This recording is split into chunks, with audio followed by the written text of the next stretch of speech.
What's up, y'all? This is Sunny. I wanted to go ahead and make another video tonight. I hope y'all are having a great night. In this video, I want to talk about the Jehovah's Witnesses, child sex abuse, and toxic politeness. Now, I'm somebody who was sexually abused by a family member back when I was 7 years old. My abuse happened in 1981. I talked about that very, very in depth in my previous video, so I'm not going to go too deeply into that tonight. Go ahead and watch the previous video if you'd like to do that.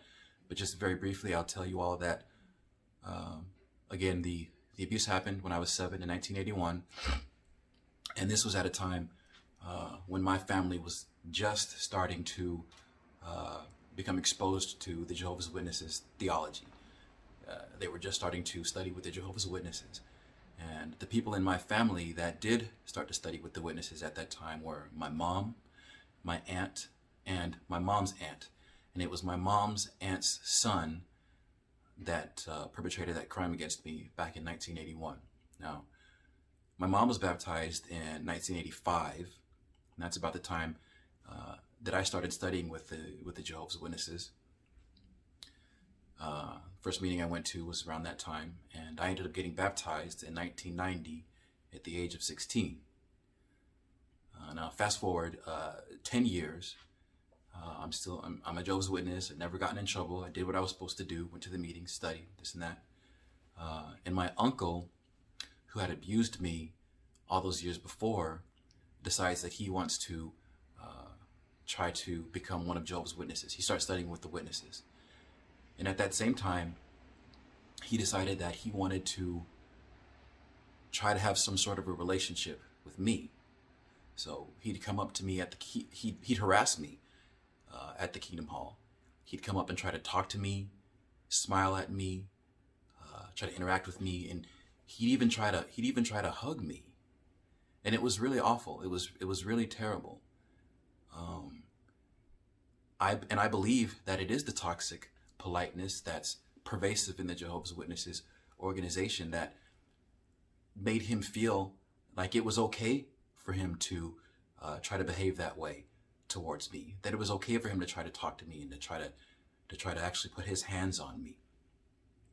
It's that toxic politeness that's inherent to that organization that creates an atmosphere where a pedophile feels like that's okay. And in a little bit, I'm going to talk about why I believe that dynamic exists. Now, when my uncle would try to do that, when he would try to interact with me in 2000, and that really messed me up too, by the way, him trying to interact with me that way, it turned into a really, really big deal. The elder that was studying with him, he decided that there should be a meeting between the three of us, myself, my uncle Corey, and he himself, the elder Dale, who was studying with him, and we should have a meeting and we should talk about this. And so not only is it that pervasive atmosphere that's present in the Jehovah's Witnesses, but it's also that elder enabled him to feel like that it was okay for him to try to interact with me. And again, it really messed me up. One time he tried to hug me, and I kind of backed away, pushed him away, and made it clear that was wrong without saying anything, just sort of backed away. I go to put my books down in an aisle, at the start of the meeting, and he goes and puts his books down right next to where I had put my books. The guy wanted to sit next to me, and I just lost it. I just had a complete emotional breakdown. I was 26 years old. I had a complete emotional breakdown right there in the Kingdom Hall. It was just awful. And it's obvious that the reason why he would try to interact with me that way is that he was trying to make it right for himself, what he had done to me. He knew the crimes, he knew the heinous, he had done those things to me, and he knew just how awful those crimes were that he committed against me. And every time he saw me, he was reminded of that fact. He was reminded of the fact that he's scum. Because that's what pedophiles are. They're the lowest form of human life. He's pure scum, vermin. And every time he saw me, he was reminded of that fact. and him being in this organization, you know, where that toxic phoniness, that toxic politeness exists, he felt like it was okay for him to behave that way towards me. And I believe that I keep using that expression, that toxic politeness, that atmosphere exists because those people have such fear of doing or saying anything to disrupt the peace of, well, it's two reasons. Those people have such a fear of saying or doing anything to disrupt the peace of that congregation, and also because the person who's the perpetrator of these crimes shows some sort of an interest in the Jehovah's Witnesses theology. Because those two dynamics exist, it's almost like in the mind of the Jehovah's Witnesses, the crimes that they committed back previously are nullified, you know, because think about it. In what other setting, in what other universe, in what other dimension in what other setting other than the Jehovah's Witnesses inside those kingdoms halls would a person who was a rapist and a pedophile feel like it's okay for him to try to interact with his victim, to try to talk to his victim, to try to laugh and smile and jive and this and that with his victim, with the person that he committed these crimes against? Would that fly in the workplace? Would that fly on the college campus? Would that fly in anywhere else? Have you ever heard of anything so bizarre? Is there anything anything like that? You just don't, you know, because you have a situation in these kingdom halls where the natural revulsion and the natural disgust and the natural hatred that a person might feel about, you know, what this pedophile has done, those feelings are squashed. They're rendered null because this person has decided that he wants to show some interest in the Jehovah's Witnesses theology. You know, we all hear about, you know, the spirit of the congregation, the peace that exists in the congregation. You know, Jehovah's Witnesses are so scared of doing anything because you hear from the platform, they talk all the time about Jehovah potentially removing his spirit from a congregation for whatever reason, for this or that. So the people in those kingdom halls are just terrified of making waves, of causing divisions, of doing or saying anything that might disrupt the peace of that building, of that congregation, so that Jehovah would remove his spirit from that congregation, so they don't allow these natural feelings that they should feel, these natural feelings that are proper to feel against these pedophiles. They don't let those, they just don't even allow for those feelings, because naturally expressing them, you know, against the person who has shown that he does have some interest in this theology might cause divisions. You know, and why? You know, why does that dynamic exist? Well, you think about the Jehovah's Witnesses and the ministry. It's like that ministry, it's like they build their whole entire identity, their whole entire being is based on, they go so hard with the ministry. They feel like their whole entire existence is dependent upon, you know, their ability to bring other people into this organization. You know, I'll tell you one thing that happened at a Kingdom Hall that I attended, and I never forgot this. It was at a watchtower, and a question was asked, and you know, one of the sisters raised her hand, and she commented that, you know, she went to a door one time, and the person at the door, the householder, was a Vietnam veteran, and this person said that, you know, God wouldn't want anything to do with him because the things that he because of the things that he did when he was in Vietnam.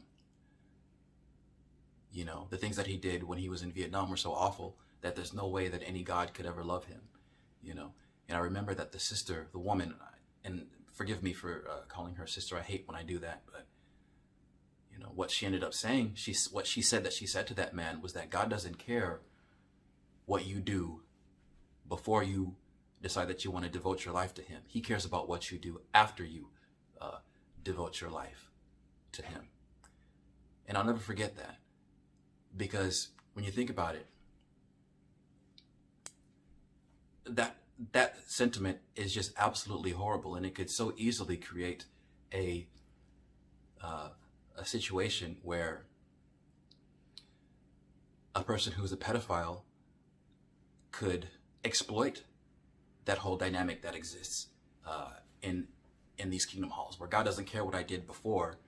He doesn't care that I perpetrated these crimes against children, you know, because I'm coming into this building and I'm showing these people that, you know, I want to serve God. Because I'm showing that to these people, then that means God will forgive me. He's forgiven me. It's like those things it's like those things didn't even happen. It's just an awful, I don't know if I was the only one who, well, I'm certain that I might have been the only person who was so disgusted when that woman said that, you know, because we don't know anything about what's in a person's heart. And furthermore, if God exists, we don't know what he thinks, you know. We don't know what he thinks about a person's history, you know. I believe that when a person perpetrates those types of crimes against people, that's what you are, you know, for the rest of your life. That's what you are. There's no forgiveness for those types of things. You have to live with that fact of those things that you did, and you deserve no sympathy. You know, in my case, it wasn't, as I said before, it wasn't only that this man molested me, he also tortured me. And according to the words that came out of his own mouth, he tried to do something against one of my female cousins, but apparently he wasn't able to successfully do that. Thank goodness. But according to the words that came out of his mouth, he tried. So that's what he is. You know, and by nature, these people who perpetrate these crimes, these people are crafty. They're sneaky. They're snakes. They could easily exploit this dynamic that exists in the Jehovah's Witnesses organization for the purposes of gaining access to children. Easily. Can you imagine? I mean, can't you see that? You know, and it speaks to this willful naivete that these Jehovah's Witnesses, that these elders have, and that these Jehovah's Witnesses in general have about these monsters. It's a willful naivete, you know, that's underpinned by this toxic politeness that, you know, that shows that these people, they don't want to do anything to make waves. They don't want to do anything that might disrupt, you know, the peace of this congregation for fear of Jehovah removing his spirit, you know. And this person has shown some interest in, you know, this theology, so we're going to welcome him. And I'll give you and just again, as far as that whole idea of these Jehovah's Witnesses willing to look past a person's history because they show some interest in their theology. It's like an obsession. These people, they have an obsession for trying to convert people. I'll give you another brief example that kind of illustrates that obsession. I live in Seattle, and up until recently, I would have to go down to the International District and take the train to get home. And the Jehovah's Witnesses, they would have a cart set up right there at the top of the staircase to where you walk down to get onto the platform to ride the train, right? And so they had a cart set up there so that they could catch people. And I would go every day, you know, I'd take the train home, and And sometimes I'd see people at that cart that I actually knew, because the cart witnessing was part of the territory of the congregation that I used to go to. But one time there was a man there, and for whatever reason, I decided to start talking to him, and I told him about, the abuse that I had suffered and how the congregation had handled it. And when I told him that, he's no, and that's another thing that they do. You speak to these elders, these men, or these just random Jehovah's Witnesses, and you tell them about something that happened to you in some congregation that was so obviously wrong, that was just so obviously so terrible. And they say, no, that's wrong. That's just how they did it in that congregation, but that's not the way it's supposed to be done. It's supposed to be done like this, and so it's obvious that for this person, it's clear that they probably have things going on in their congregation that other congregations would say is wrong, and, all that proves is that the whole entire organization is fucked up, and so it's an organization that claims to be a unified, or it's a worldwide organization according to their teaching, and all they talk about is unity. But here you have one person from one congregation saying that this thing is wrong, and you have another person from another congregation that says that the behavior of this congregation over here is not wrong, and this is not how it's supposed to be done. You see that all the time. I've experienced that dynamic many times over.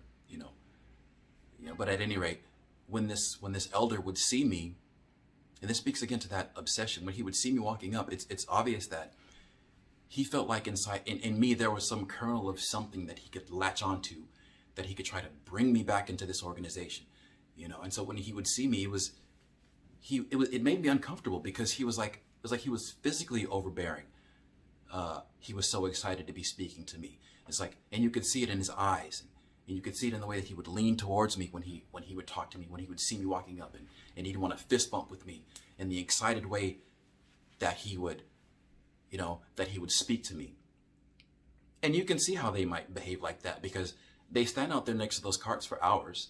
They stand out there fucking wasting time, And so here you see this person that maybe there's something, I spoke to this person before, and here they come again, and maybe there's something, in this person that I can sort of latch onto and bring them back into the Jehovah's Witnesses, because I want to save this person's life. It's an absolute obsession, and it's just so terrible, Now you take that dynamic and you combine it with a person who, committed these crimes against children when he was, whenever, has a history of doing who knows what, but he has decided that he wanted to show some interest in the Jehovah's Witnesses. And so these elders, they will look right past anything that this person might have done in the past, and they will welcome this person with open arms. You have an organization that will sit here and defend a person's a pedophile's reputation, because they didn't have, the only proof that they had that this person committed this crime was the word of the one witness. They didn't have two witnesses. Can you imagine? Here you have this organization again that claims to be the one true religion, that has the support of the one true God, where this loophole this big exists, this two witness rule, where they can't even convene a judicial committee to do any sort of discipline against this person, because they only have the one witness. Crimes against children, these types of crimes are committed in secret by people who are sneaky, by people who are snakes, and these witnesses, they're too willfully naive to be able to see how awful that loophole is. So it's just a terrible dynamic, So again, you have that toxic politeness, and you have an organization that is so bent on bringing new people into their theology, no matter what they might have done in the past, that situations are created, like you have my uncle feeling like it's okay for him to come up and try to interact with me 20 years later, after he committed those heinous crimes against me. Now, I'm going to give you guys a couple of examples of the way that my parents treated my Uncle Corey, just to illustrate the depth of that dynamic that I've been mentioning here, this toxic, horrific politeness. What would you do if you had a child, and I apologize for even, I don't even like to talk about what happened to me happening to someone else. I don't even like to bring that energy. I don't like to even have that energy come out of my mouth, because what happened to me was so awful. I don't even like to think about it perhaps happening to somebody else, and I certainly don't like to talk about it. But for the purposes of this video, I'm going to, to say this. How would you feel if you had a child who was raped and tortured by a family member or someone else? Now, you have a Bible study that happens every week in your home, right? And here comes this person who has committed these crimes against your child. The congregation has this arrangement whereby they have assigned this person to be a member of your Bible study group. So every week this person comes, and they're going to sit down in your house, sit down in one of your chairs, smile at you, maybe sitting right next to your child that he raped and tortured, and he's going to raise his hand and try to testify to the things that he believes about this organization. How would you feel if you had a Bible study and that was the dynamic? That happened to me. My parents had book study back when we had book study. My parents had book study in their house, and Corey was assigned to their book study, and I lived with them at the time. And every single week, this person would come, and he would sit down in their home, and he would raise his hand, and he would smile. If I was having a Bible study in my home, and my child also attended that Bible study, the idea that I would welcome the person who abused my child into my home for any reason, it would be all that I could do to keep my hands away from that person's throat, to keep my fingers from scratching that human's eyes out of their sockets, to keep myself from taking my fists and pummeling that person until they no longer exist. But here you have a situation where my parents allow this person into their home, right? And especially if I knew that that person's presence was causing my child to have a reaction, the fact that my child didn't want that person in the house, it would be all that I could do to keep myself from beating the life out of that person, and that's normal, that's natural, that's how you're supposed to feel, about the person who has perhaps committed, not even perhaps, because he did commit those crimes against me, but that's how you're supposed to feel about a person who has committed these types of heinous atrocities against your child, right? But in the Jehovah's Witnesses, you have this toxic politeness to where they feel like it's okay to invite this person into their home while they're with, I'm sorry. It's hard for me to even say these things. This really did happen. These things really did happen to me, and it's so terrible. I was staying with my parents at the time. I was in my early 20s. This was in the late 90s, and you know how when you're in your late teens, you move out, and for whatever reason, you might have to move back in with your folks for a little while So I stayed with my parents, and my Uncle Corey was part of that book study group, and we all sat there. The elders knew what that man had done against me. My parents knew what that man had done against me, and they allowed for this person to be in their home. to smile, to raise his hand, you know. And I'll give you another example, you know, because sometimes there's you know, after the book study, there's refreshments. You have goodie night, right? And Corey was there, and I can't remember if it was after the book study for goodie night, or if it was just, he was just there for whatever reason at my folks' house. It's terrible that he was in the house at all, right? But he was there, and it was, point being, it was outside of the book study setting.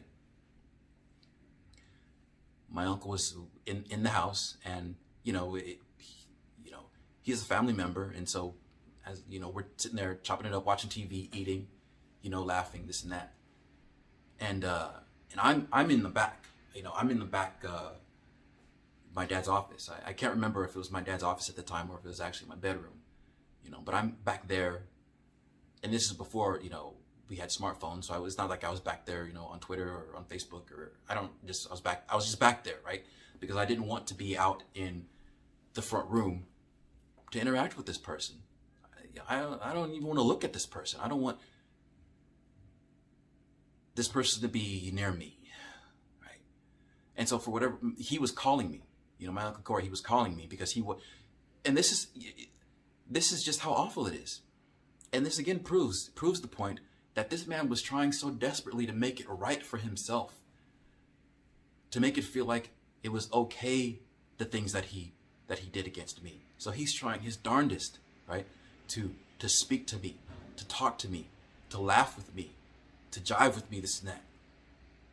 So he's calling me to come out there for whatever, you know, for whatever. And I don't want to come out. I'm not coming out. I'm staying back there, you know, in the in that back room. You know what happened? My dad, he's my stepfather. He's the only father that I've ever known since I was very, very, you know, since I was young, 9, 10 years old. He's my stepfather. My dad, my uncle's calling me, and I'm not coming out, and now he's calling me. My dad's calling me. Sonny, Corey's calling you. Can you even imagine? Here you have my father not only allowing this pedophile into his home, but now, you know, this person wants to interact with me. He wants to talk to me. This pedophile wants to say something to me. And you have my father sitting next to him, you know, and calling for me to come out to speak to Corey. Calling for me to come out to speak to this pedophile. As I said before, I'm telling you guys, and that's one thing about me. I've always, as a Jehovah's Witness, maybe that's why I was never appointed, but I always had a big mouth, right? It didn't matter who the person was. It didn't matter if you were circuit overseer. If you did something that I didn't like,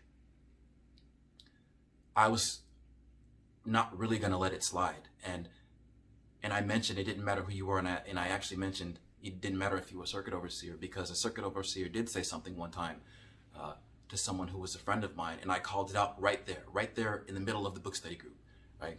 So I'm not bullshitting you guys when I say that it would not fly. It would not happen. I am not a person who would allow the person who perpetrated these crimes against my child into my home for any reason. And I certainly wouldn't be sitting there beckoning for my child to come out and speak to this pedophile, you know, so that this pedophile could make it right for himself what he had done against me. You know, it would never happen. But that is the dynamic. I experienced that, you know, and again, it's that toxic politeness that is so pervasive in that organization that allowed my father to feel like that was normal behavior. Can you even imagine? And I'll give you one more example.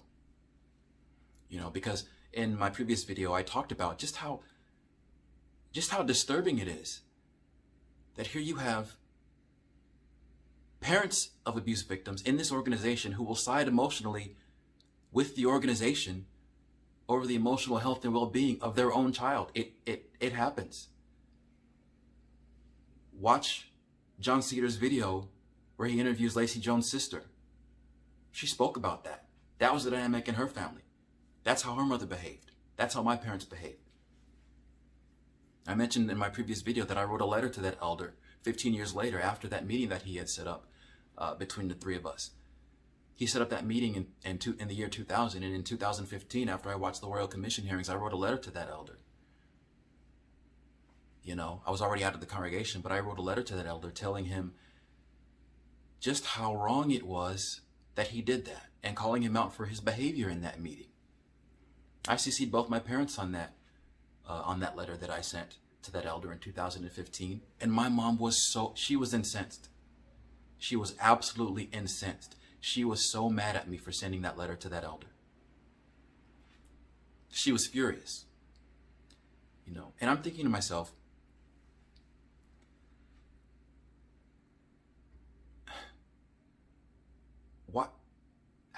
why would my mom, how could she be mad at me for sending the letter?